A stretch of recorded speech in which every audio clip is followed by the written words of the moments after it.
espectadores.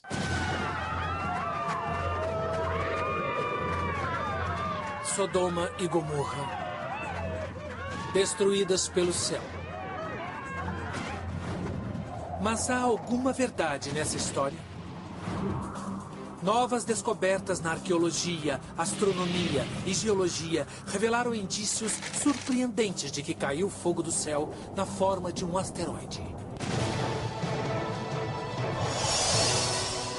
A Bíblia, uma escritura sagrada para bilhões de pessoas, cheia de milagres e mistérios.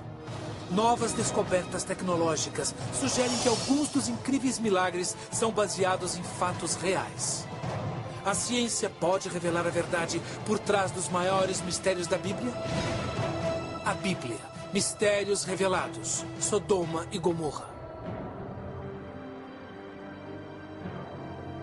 Uma das histórias mais fascinantes dos livros do Antigo Testamento fala de duas cidades antigas localizadas na região do Mar Morto, Sodoma e Gomorra. A Bíblia diz que nelas reinava tal iniquidade que Deus as destruiu de forma terrível, com uma chuva de fogo e enxofre. Caiu fogo dos céus, e todo o local ficou coberto pelas cinzas incandescentes que se elevavam no ar. Eu acho que a Bíblia quer dizer que foi alguma coisa nunca vista antes.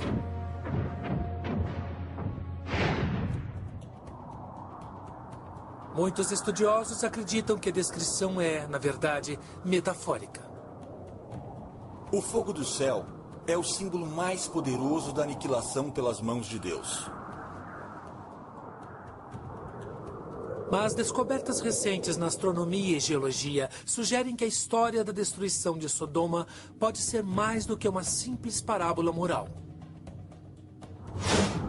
Pode ser o registro de um acontecimento histórico verdadeiro. Eu acho que temos que aceitar que a fonte provável da maioria dos mitos é algum evento factual. Pessoalmente, eu acho que a destruição de Sodoma, tal como descrita na Bíblia, ou é uma incrível peça de criatividade, ou algo baseado num evento que realmente aconteceu.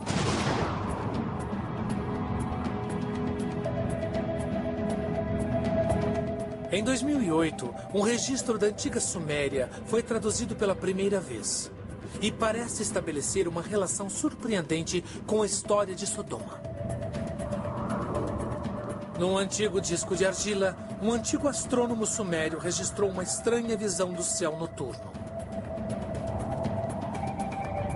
Ele indica que um objeto passa na frente das estrelas em grande velocidade.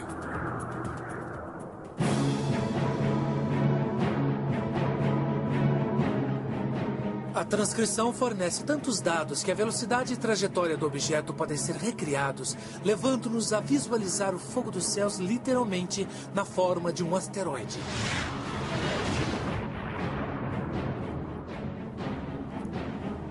Nós concluímos pela descrição do disco que o asteroide tinha mais de 1 quilômetro de diâmetro. Se a informação do disco estiver correta, o impacto do asteroide, ao se chocar com a Terra, pode ter sido devastador, 100 vezes mais poderoso que a maior arma nuclear do mundo. A bola de fogo deve ter sido impressionante, deixando um rastro de centenas de quilômetros.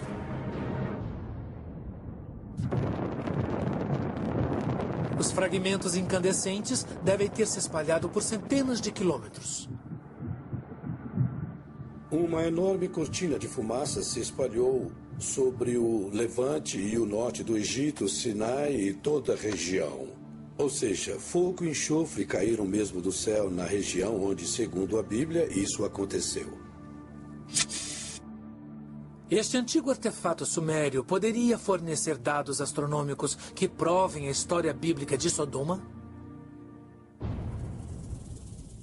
Para investigar esta passagem, precisamos começar pela história propriamente dita, como descrita no Gênesis, o primeiro livro da Bíblia. O capítulo 18 do Gênesis conta a história de um homem justo chamado Ló, que mudou com sua família para a grande cidade de Sodoma. Ainda no livro do Gênesis, a cidade da Idade do Bronze, conhecida como Sodoma, é tão iníqua que Deus decide que precisa ser destruída. Segundo a Bíblia, a ira de Deus também se estende a todas as cidades ao redor, Gomorra, Adma, Zeboim e Zoar. Entretanto, Deus decide poupar Ló, se possível. Deus envia 2 anjos disfarçados de homens para visitar Ló em Sodoma e a adverti-lo da destruição iminente. Os anjos insistem com Ló para que ele vá embora. Que pegue sua mulher e suas 2 filhas e saia da cidade, porque Deus vai destruí-la.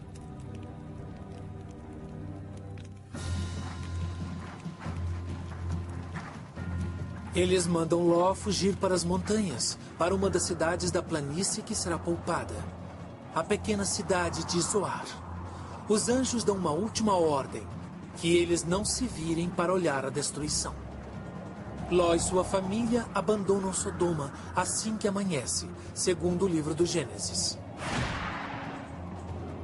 A Bíblia diz que quando o sol estava nascendo, fez o Senhor cair sobre Sodoma e Gomorra uma chuva de enxofre de fogo, e se elevavam da terra cinzas inflamadas como fumo que sai de uma fornalha, e assim Deus destruiu toda a região. A Bíblia diz que Ló e sua família procuraram refúgio numa caverna nas montanhas, nos arredores de Zoar. Após a destruição de Sodoma e Gomorra, eles acreditavam que eram as últimas pessoas no planeta. É uma visão pós-apocalíptica da antiguidade, e aí a história termina.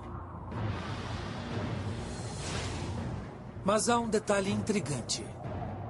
Enquanto estão fugindo, a esposa de Ló desobedece à ordem dos anjos. A Bíblia diz que ela olha para trás e é transformada numa estátua de sal. É um detalhe estranho, e segundo alguns estudiosos, é a chave para toda a história de Ló e Sodoma. O pilar do tema da estátua de sal na história de Sodoma e Gomorra é uma etiologia. E etiologia é uma explicação de algumas causas ou algumas origens de fenômenos que, em geral, ocorrem naturalmente.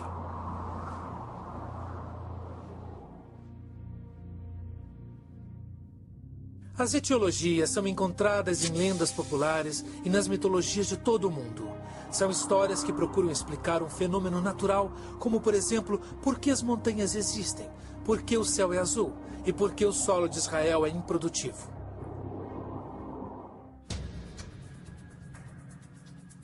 Segundo a teoria da etiologia, a história de Ló e sua esposa foi uma tentativa de explicar as estranhas formações de sal abundantes na região do Mar Morto. A área é repleta de pilares de sal que vão de alguns centímetros a 2 metros de altura. Numa certa hora do dia e de um certo ângulo em que o sol bate neles, a distância... Esses pilares de sal podem lembrar pessoas em pé na praia do Mar Morto. E então pode ser que a história da esposa de Ló ter se tornado uma estátua de sal seja uma interpretação lendária do fenômeno natural dos pilares de sal ao sul do litoral do Mar Morto.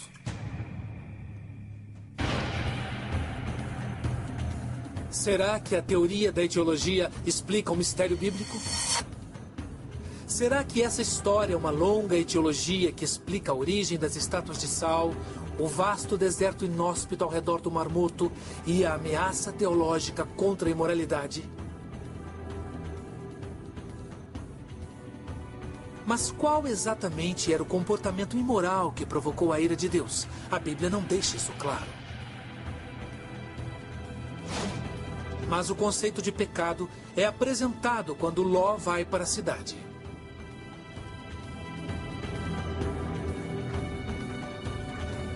Há um conflito cultural entre a vida da cidade e a vida nômade no Velho Testamento. No Velho Testamento, as cidades são consideradas locais de pecado. E há evidente preferência pelo estilo de vida nômade, que depende exclusivamente do amparo de Deus para existir. A cidade para a qual Ló se muda não é lugar para um pastor de ovelhas. Segundo a Bíblia, Sodoma está imersa em pecado. A Bíblia não diz precisamente qual é o pecado de Sodoma, só que era um lugar pecaminoso. Mas há indícios intrigantes. Em Gênesis 18:19, está escrito que anjos disfarçados de homens visitam Ló. E enquanto estão na casa dele, homens de Sodoma querem manter relações sexuais com eles. Isso significa que o pecado de Sodoma era a homossexualidade? Para gerações seguintes, sim. Tanto que qualquer ato sexual fora dos padrões passou a ser chamado de sodomia. Mas, na verdade, a Bíblia nunca afirmou especificamente que o pecado de Sodoma era sexual. Alguns sugerem que o problema era mais simples. Os cidadãos de Sodoma eram rudes com estrangeiros. Quando os estrangeiros foram visitar Ló, a Bíblia diz que os sodomitas os trataram mal. O grande pecado de Sodoma e Gomorra era a falta de hospitalidade. Eram pessoas que não gostavam de dividir, não se preocupavam em receber bem forasteiros, o que tinha grande valor bíblico. Os primeiros hebreus eram nômades que consideravam muito valioso o ato de compartilhar com outros viajantes no deserto. Esses grupos nômades teriam ficado surpresos com o egoísmo dos habitantes das cidades, um fenômeno novo na época que os historiadores chamam de Idade do Bronze. Começando por volta do ano 3000 a.C., a Idade do Bronze marca o período em que a agricultura começou a ser desenvolvida, assim como a fabricação de ferramentas de cobre e bronze e a organização da vida em comunidades muradas. É o começo da civilização como a conhecemos. A descrição das cidades da Idade do Bronze ajuda a criar um cronograma que situa a narrativa bíblica entre o ano 3200 e o ano 1000 a.C. Mas, além do texto do Gênesis, não há muita informação para confirmar a história de Sodoma. Muitas coisas mencionadas no texto da Bíblia não têm base científica. Mas isso não significa que não transmitam algum tipo de verdade espiritual àqueles que as leem.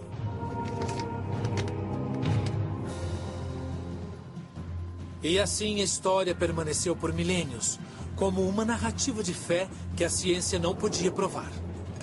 Mas no século XX, descobertas arqueológicas mostraram indícios surpreendentes de que a história bíblica poderia ser baseada em fatos.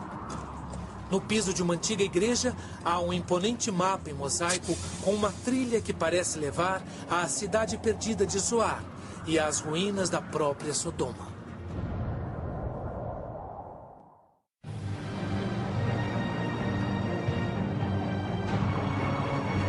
A Bíblia diz que duas cidades, Sodoma e Gomorra, eram locais de grande pecado e que Deus as destruiu com fogo vindo dos céus, varrendo-as do mapa. Por milhares de anos, a história dessas cidades só era encontrada nas páginas da Bíblia. Mas em 1894, uma expedição arqueológica encontrou evidências surpreendentes que apoiam essa narrativa inacreditável da ira de Deus. Aqui, em Madaba, na Jordânia, a 56 quilômetros de Jerusalém, um arqueólogo britânico descobriu uma maravilha da antiguidade bem abaixo de seus pés. No chão de pedra da igreja de São Jorge, encontra-se um complexo mapa em mosaico. Construída no século VI d.C., esta linda obra de arte revela a posição das cidades, mostrando a localização de Jerusalém, Jericó, o Mar Morto, e na região sudeste traz um nome antigo que não é citado em nenhum lugar fora da Bíblia: Zoar.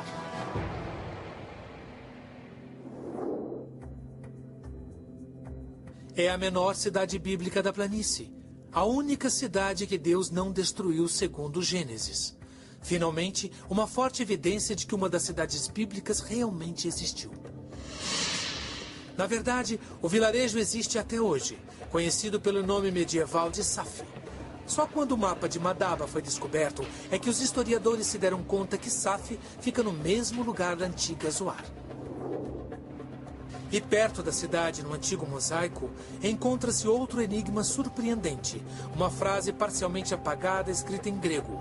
O Santuário de Santo Ló, ou São Ló. Seria uma referência ao refúgio de Ló durante a destruição de Sodoma? Os arqueólogos seguiram a trilha do mapa, que os levou diretamente às ruínas de uma antiga igreja construída no século VII d.C. Os azulejos da ruína indicam a igreja como sendo o Santuário de São Ló. E os arqueólogos encontraram outro detalhe fascinante. A igreja tem uma nave central e duas laterais. E uma delas, a nave norte, tinha uma pequena caverna no final. A caverna parece coincidir com a descrição bíblica do abrigo de Ló, um refúgio no monte perto da cidade de Zoar. Esta caverna pode não ser a prova definitiva da história de Ló, mas é um forte indício. Duas fontes distintas do século VII interpretaram este local como o Santuário de São Ló. Então, acreditavam que Ló viveu nesta área, e isso é muito importante. O fato de haver provas da ocupação da caverna durante a Idade do Bronze, o fato de haver tumbas em volta dela e de que este lugar fica a apenas 1 quilômetro a nordeste de Zoar, são provas circunstanciais de que havia pessoas vivendo aqui e de que talvez Ló tenha vivido também. Mas se a história bíblica estiver correta, as ruínas de Sodoma devem estar perto das ruínas da antiga Zoar. Equipes de arqueólogos chegaram à mesma conclusão com resultados surpreendentes. Desde a década de 1970, os arqueólogos descobriram 4 cidades da Idade do Bronze que misteriosamente coincidem com as 4 cidades que a Bíblia diz que Deus destruiu junto com Sodoma. E a cidade que mais corresponde à cidade bíblica de Sodoma é Bab-edrá, no litoral do Mar Morto, a 80 quilômetros de Jerusalém. Na Idade do Bronze, o período em que Ló viveu, Bab-edrá era uma cidade independente e murada. As cidades eram rodeadas por vilarejos, lavouras e coisas assim. E cada cidade era autossuficiente, como se fossem cidades-estado.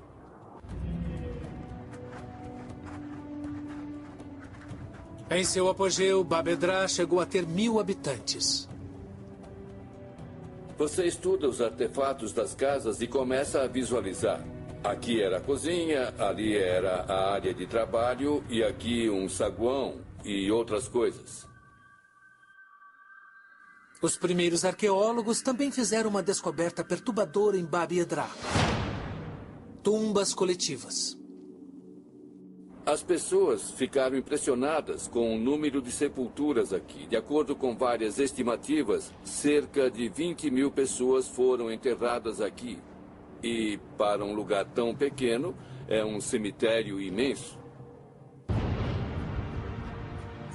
Os primeiros sepultamentos datam de aproximadamente 3.000 anos antes de Cristo.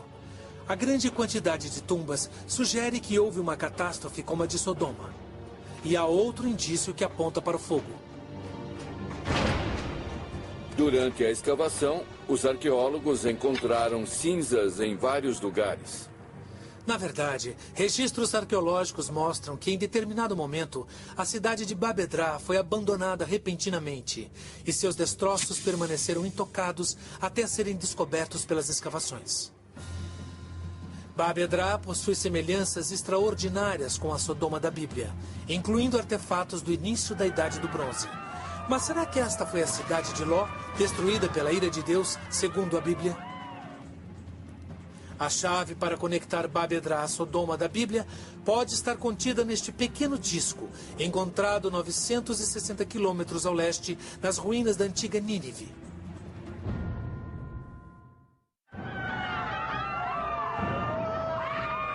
Sodoma foi realmente destruída pelo fogo dos céus, conforme a Bíblia relata? O segredo desta resposta pode estar aqui.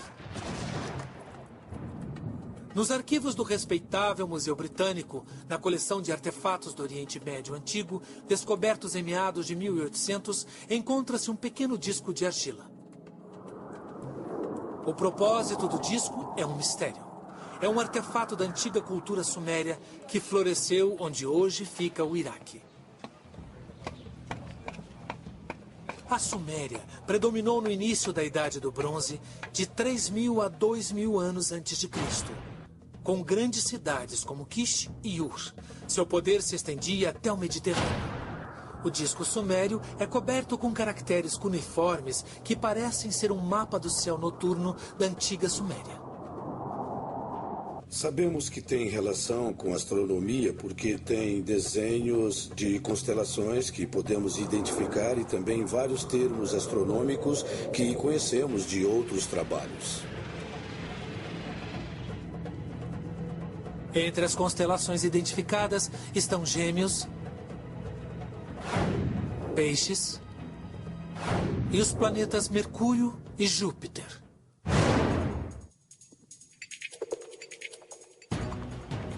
O astrônomo Mark Hempsel e o engenheiro Alan Bond ficaram intrigados com o artefato, que o museu chamou de Planisfério Sumeriano. Eles decidiram traduzi-lo, usando seus conhecimentos em astronomia e engenharia mecânica. Aos poucos, a tradução revelou que os antigos sumérios eram bons conhecedores de astronomia.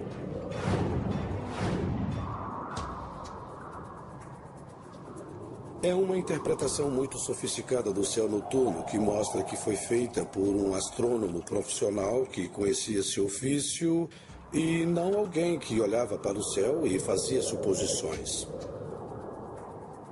Algumas características sugerem que ele usou instrumentos para medir ângulos e fazer observações. Achamos que tem formato circular porque ele provavelmente pegou argila úmida e a colocou numa tigela em sua mão. Era como um caderno. E registrou coisas como nuvens, posição dos planetas, o tipo de coisa que um observador do céu registraria. Mas há uma área que permanecia desconhecida desde sua descoberta. Bond e Hempsel levaram as dúvidas de tradução para a equipe do Museu Britânico. O Museu Britânico conseguiu reunir um grupo de especialistas e um deles conseguiu ler o texto. Ali diz: objeto brilhante passa rapidamente. E você pensa, o que isso quer dizer? A tradução fica ainda mais estranha. Há um texto logo abaixo do primeiro ponto que ele observou e onde conseguiu ler: o Deus Enlil viaja na frente dessas estrelas. Isso indica que o objeto não fazia parte do céu e que ele passou em frente às estrelas em alta velocidade. O planisfério mostra a região de Peixes e uma linha pontilhada, podemos descrever assim, cruzando o céu. E isso indica um objeto tão estranho para eles que o astrônomo não soube dizer se era uma estrela ou um planeta. Bond e Hempsel acreditam que a tradução só pode indicar uma coisa: um asteroide.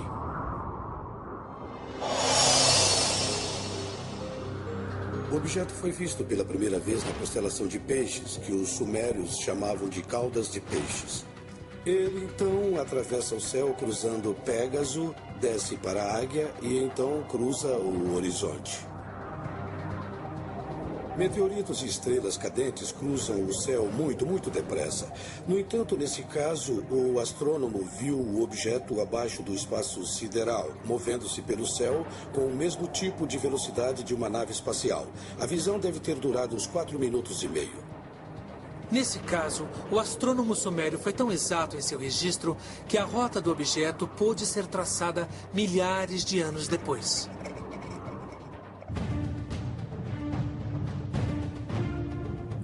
A linha que cruza o céu foi desenhada em frente às estrelas de forma tão precisa que nos permitiu traçar a trajetória do objeto. E se voltarmos nessa trajetória, chegaremos a um tipo de asteroide que conhecemos. Eles são chamados de asteroides Aten. Foi só na década de 70 que os astrônomos descobriram asteroides da categoria Aten, que orbitam o Sol entre a Terra e Vênus. Eles podem variar de 30 metros a mais de 1,5 km de diâmetro. A observação do astrônomo sumério se encaixa perfeitamente à descoberta da astronomia moderna de alta tecnologia.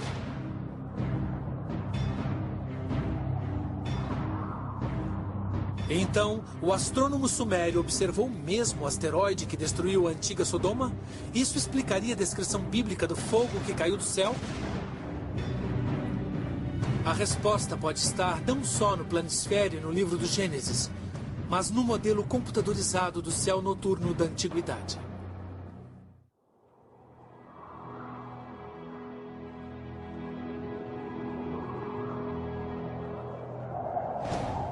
A destruição de Sodoma e Gomorra pelo fogo pode ser confirmada por um único artefato, o planisfério sumeriano.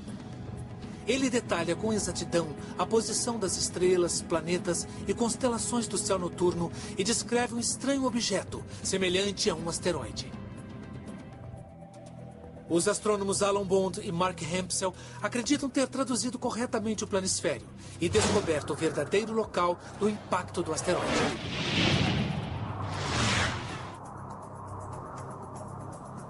Partimos do princípio de que o astrônomo estava em algum lugar ao sul do Iraque.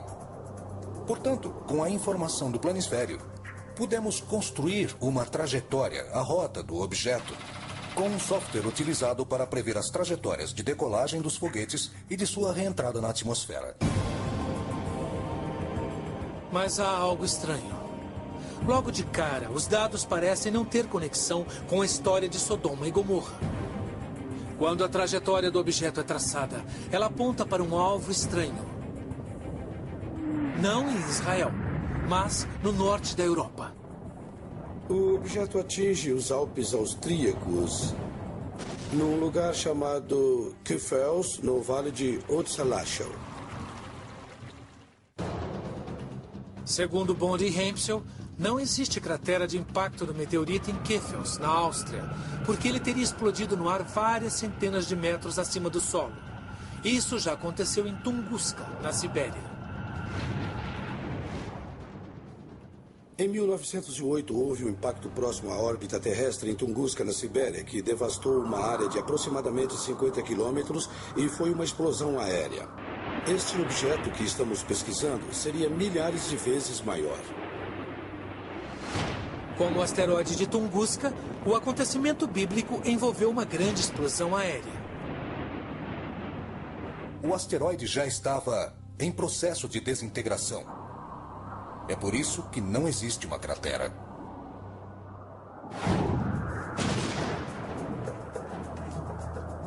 E a destruição bíblica não aconteceu por causa do impacto, mas por suas consequências. Quando o objeto explodiu em Kfels, deve ter produzido uma nuvem imensa e achamos que isso pode explicar a história de Sodoma e Gomorra.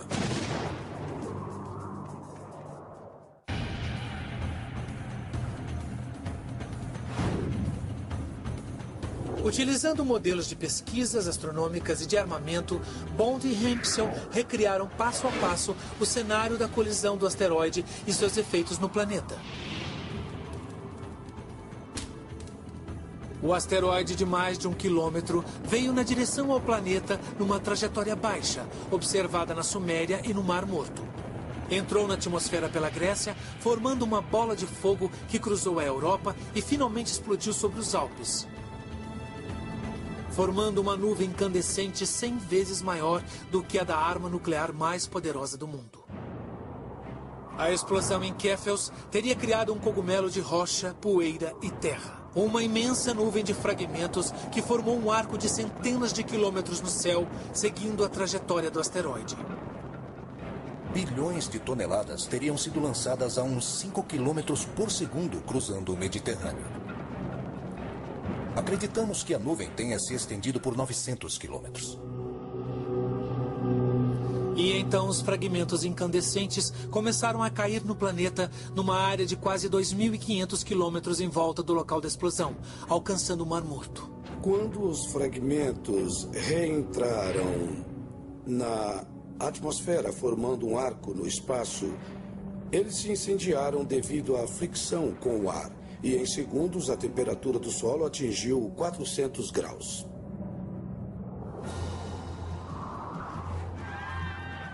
Qualquer pessoa que estivesse diretamente abaixo da nuvem na reentrada seria queimada instantaneamente. Cabelo, roupas, partes do corpo expostas, tudo seria queimado.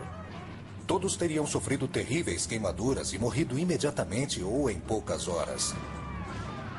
Mas certamente seria uma morte muito dolorosa. Haveria poucos sobreviventes no raio da reentrada da nuvem centralizado no Mar Morto. A verdade é que os dados do planisfério são tão exatos que Bond e Hempsel acreditaram que poderiam descobrir a data exata da observação. Existem softwares modernos que podem ser instalados no computador capazes de recriar céus noturnos de muito tempo atrás.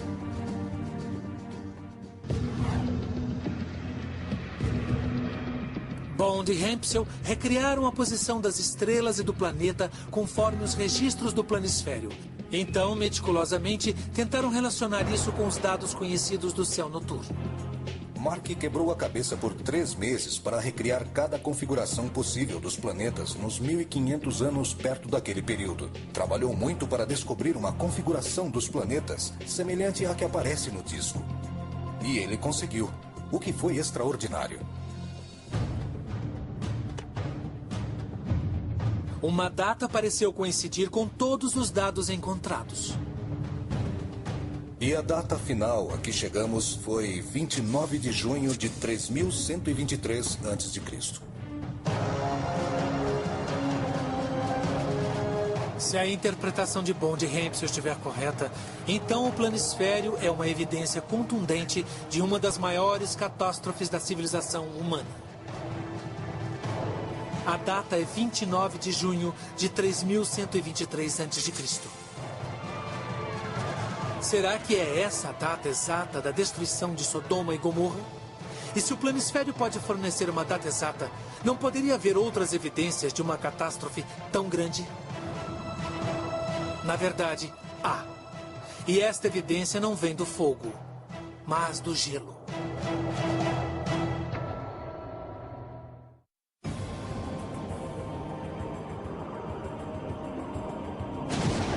Será que a ciência pode explicar uma das histórias mais fascinantes da Bíblia? Um antigo artefato sugere que a destruição de Sodoma e Gomorra pode ter sido causada pelo impacto de um asteroide.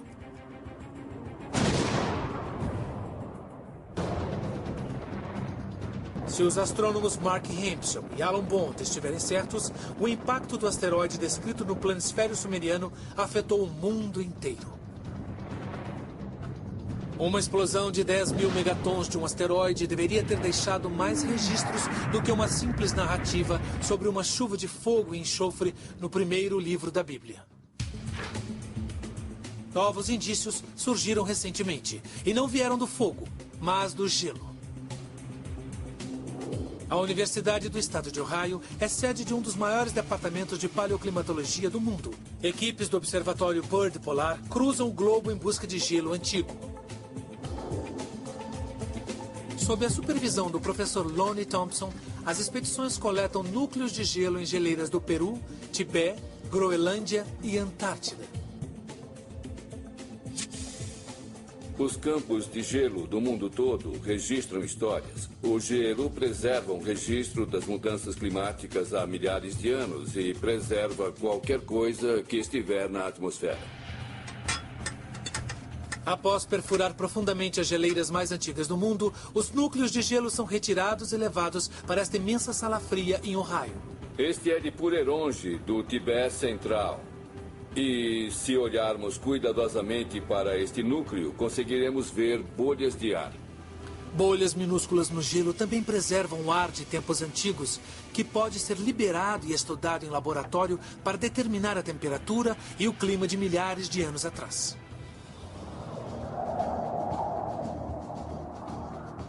Mas uma camada específica de gelo chamou a atenção do Dr. Thompson.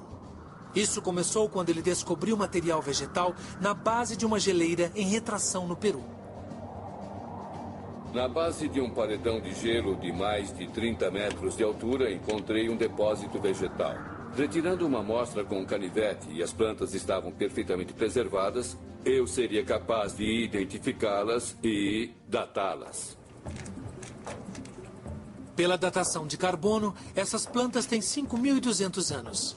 E, estranhamente, parecem ter sido congeladas instantaneamente, cobertas por neve e gelo e perfeitamente preservadas por milênios.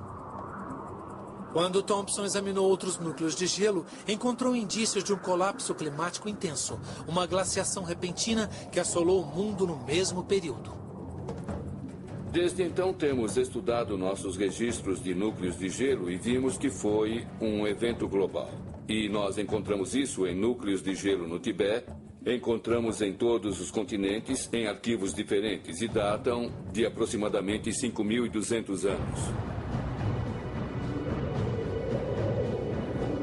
Segundo os núcleos de gelo, o norte da África, que era uma região rica e fértil, secou repentinamente e deu lugar ao deserto do Saara. No Chile, regiões tropicais foram cobertas por neve e granizo há milênios. No Oriente Médio, regiões férteis viraram desertos e civilizações sucumbiram. Acho que foi um evento em larga escala e causou impacto na humanidade em muitos continentes. Nós só começamos a examinar este evento, mas já ficamos espantados com a escala. O que aconteceu naquele período? O que poderia causar uma mudança climática tão repentina numa área tão grande do planeta? O planisfério sumeriano pode guardar as informações restantes. A datação por carbono tem uma margem de erro de 100 anos para mais ou para menos, situando o congelamento repentino de 5.200 anos atrás, na mesma época do asteroide registrado no planisfério sumeriano, 3.123 anos antes de Cristo. Um asteroide com mais de 1 quilômetro de diâmetro poderia criar uma nuvem de fragmentos e de cinzas capaz de cobrir o planeta todo, bloqueando o Sol durante meses e causando um colapso climático mundial. Grandes áreas da Terra congelariam de repente. Outras áreas poderiam se tornar desérticas durante milênios.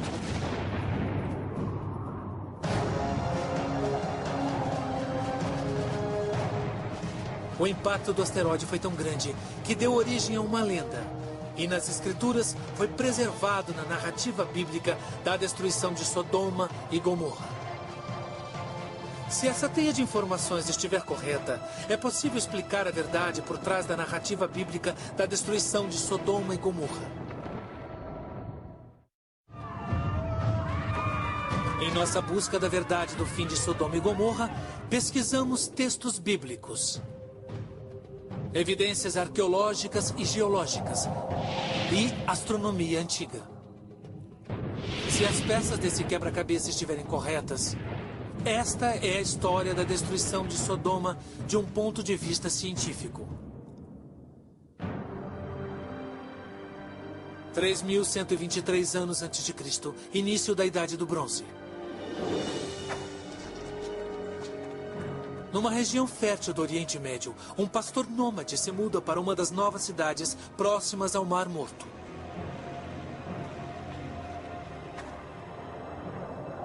Cerca de 1.000 quilômetros a leste, astrônomos sumérios observam o céu na madrugada de 29 de junho de 3.123 a.C. Por volta das 4h30 da manhã, os astrônomos observam algo extraordinário e fazem um registro detalhado. A Bíblia diz que Deus mandou mensageiros para alertar Ló sobre a destruição iminente. Eles avisaram sobre uma catástrofe de fogo. Mas testemunhas na cidade teriam visto um estranho sinal no céu acima do Mar Morto. Se estivessem acordados, teriam visto o objeto passando acima deles. Quando um objeto enorme e luminoso apareceu cruzando o céu, a especulação e a histeria devem ter sido muito grandes. O objeto avistado em Sodoma e na Suméria foi um asteroide Aten, com 1.200 metros de largura.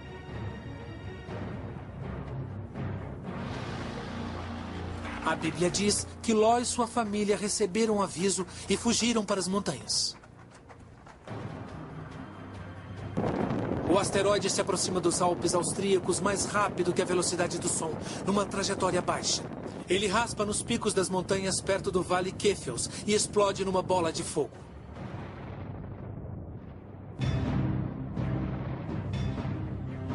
Em volta da bola de fogo, deve ter havido uma nuvem imensa, e os fragmentos foram lançados em arco no céu, seguindo a trajetória do asteroide. E esse arco deve ter se estendido sobre o Mediterrâneo até os fragmentos caírem, provavelmente ao longo da costa norte da África, indo do Levante até o Egito.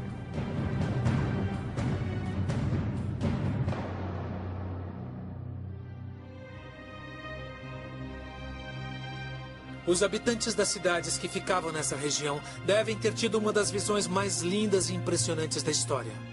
1 bilhão de toneladas de fragmentos de asteroide caindo sobre centenas de quilômetros. Devem ter visto algo muito estranho indo na direção deles. Deve ter sido uma chuva de meteoritos espetacular, com pequenas partículas queimando em altitude. Meia tonelada de material caiu do céu, incendiando-se enquanto descia. Os fragmentos incandescentes aqueceram a atmosfera durante a queda, aquecendo o solo a uma temperatura de mais de 250 graus. Durou pouco mais de um segundo, o suficiente para queimar tudo que fosse inflamável. A Bíblia diz que Ló e sua família se abrigaram numa caverna. Mas a esposa de Ló quis olhar a cidade e foi consumida pelo fogo do céu. E seu corpo ficou ali, carbonizado, como um dos pilares de sal do litoral do Mar Morto. O fogo deve ter destruído cidades e muralhas. As pessoas que não morreram na hora devem ter sofrido queimaduras gravíssimas. A nuvem do asteroide destrói as cidades da região do Mar Morto. Cidades que a Bíblia chama de Gomorra, Adma, Zeboim e Sodoma.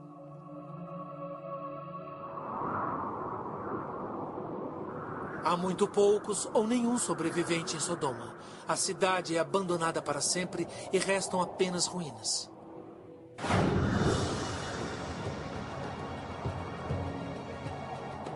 A destruição de Sodoma e Gomorra pode ter sido finalmente desvendada. Não como uma parábola bíblica, mas como uma chuva de fogo, literalmente. Para os cientistas, a história da chuva de fogo pode ser o registro de um evento geofísico.